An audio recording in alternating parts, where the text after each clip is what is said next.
کہ دنیا میں آنے کا مقصد ایک آزمائش ہے۔ اللہ تعالیٰ نے ہمیں ایک آزمائش میں ڈال کے بھیجا ہے۔ اللہ تعالیٰ ہم سے چاہتے کیا ہیں اس زندگی دے کر، اور کس طرح آزمائش میں ہم کامیاب ہو سکتے ہیں۔ سوال یہ بنتا ہے، اللہ کا شکر سب سے پہلے ادا کیا جائے گا کہ اللہ تعالیٰ نے سب کچھ پیدا کیا۔ اللہ قرآن میں ایٹ لیسٹ 3 جگہ فرماتے ہیں کہ تم میری عبادت کرو اور والدین کے ساتھ حسن سلوک سے پیش آؤ۔ بہت زیادہ ہم دیکھتے ہیں کہ جو لوگ سکھی ہیں، دنیا میں بہت ویلتھی ہیں، اچھے مقام پر ہیں، تو ان میں سے بڑا مشکل ہوگا ڈھونڈنا آپ کو کہ کوئی ایسے شخص ملے جو والدین کے ساتھ اچھے نہیں ہوں گے۔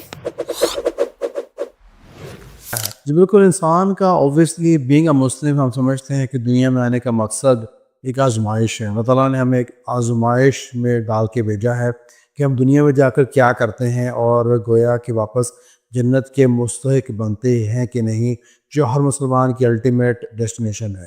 اللہ تعالیٰ ہم سے چاہتے کیا ہیں اس زندگی دے کر، اور کس طرح آزمائش میں ہم کامیاب ہو سکتے ہیں۔ سوال یہ بنتا ہے، اللہ تعالیٰ نے خود قرآن میں اس کے بارے میں بتا دیا ہے۔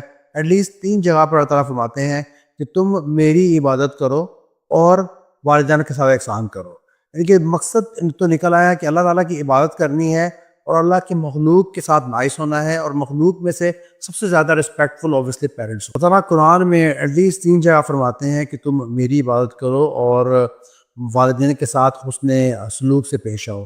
جیسے کہ ہم دیکھتے ہیں سورۃ النساء کی آیت نمبر 36 میں اللہ تعالیٰ کہتے ہیں وَاعْبُدُوا اللَّهَ وَلَا تُشْرِكُوا بِهِ شَيْئًا وَبِالْوَالِدَيْنِ إِحْسَانًا، یعنی کہ تم اللہ تعالیٰ کی عبادت کرو اور اللہ تعالیٰ کی عبادت میں کسی کو شریک مت ٹھہراؤ، اور والدین کے ساتھ احسان کا معاملہ کرو۔ احسان اب کیا ہے؟ احسان یہ ہے کہ آپ جتنا بھی اچھا حسن سلوک سے پیش آ جائیں، اس سے بڑھ کر عمل جو ہوگا وہ احسان ہوگا۔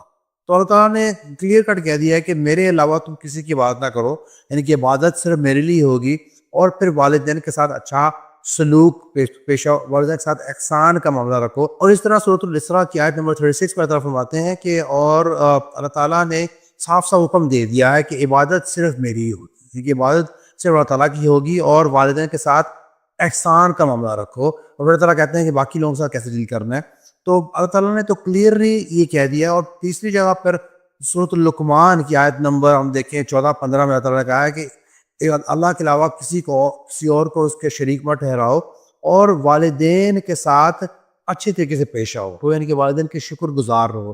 تو گویا سبق ہمیں یہ مل رہا ہے کہ میکر چاہ رہا ہے کہ ہم میکر کے شکر گزار رہے ہیں۔ تو میکر کون ہے؟ میکر اللہ تعالیٰ ہے۔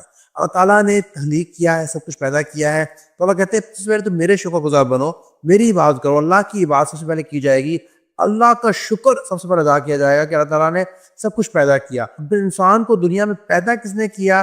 تو وہ اللہ کہا ہے والدین نے تمہیں زندگی دی ہے، تمہیں پیدا کیا ہے، ان کا شکر گزار ہونا بھی تم پر مست ہے۔ تو وہ اصول اللہ تعالیٰ نے بتا دیا کہ جس سے جو میکر ہوگا اس کی رسپیکٹ الٹیمیٹ ہوگی، اور اس کو عبادت کا درجہ قرار دیا گیا ہے۔ تو اللہ تعالیٰ کی عبادت کریں گے تو اللہ تعالیٰ کا شکر بھی ادا کر پائیں گے، اور اللہ تعالیٰ کے حکم بھی مان پائیں گے، اللہ تعالیٰ کی بتائے ہوئے راہ پر چل بھی پائیں گے، اور والدین کا شکر گزار ہوں گے تو والدین پر احسان کا عملہ کر سکیں گے، والدین سے اچھا سلوک کر سکیں گے، اس سے بڑھ کر احسان کا عملہ کر سکیں گے، ان کے حق ادا کر سکیں گے۔ اور اللہ تعالیٰ نے والدین کی جو حقوق دیے ہیں، اللہ تعالیٰ نے اس کو سختی بہت زیادہ رکھی ہے۔ اپنے حقوق اللہ تعالیٰ کو سے اور کوئی شرک کرتا ہے، کوئی کافر ہو جاتا ہے، کوئی اللہ کو نہیں مانتا، تو اللہ تعالیٰ اس کی سزا ضرور دیں گے اس کے مرنے کے بعد، لیکن اللہ تعالیٰ نے بہت ساری دنیا میں اس کو چھوٹ دے رکھی ہے۔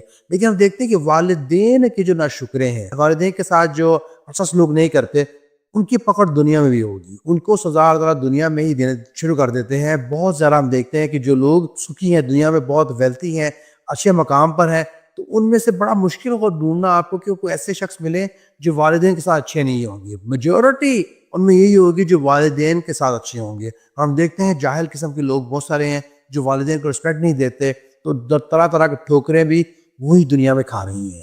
اللہ تعالیٰ ہمیں سمجھنے کی توفیق دے اور اس پر عمل کرنے کی توفیق دے، لیکن مقصد ہمارا دنیا میں آنے کا یہی ہے کہ اللہ تعالیٰ کی عبادت ہوگی، اس کے بعد والدین پر احسان کا معاملہ ہوگا، اور حقوق العباد ہمیں پورے کرنے پڑیں گے، اللہ تعالیٰ کے مخلوق کی مدد کرنی پڑے گی۔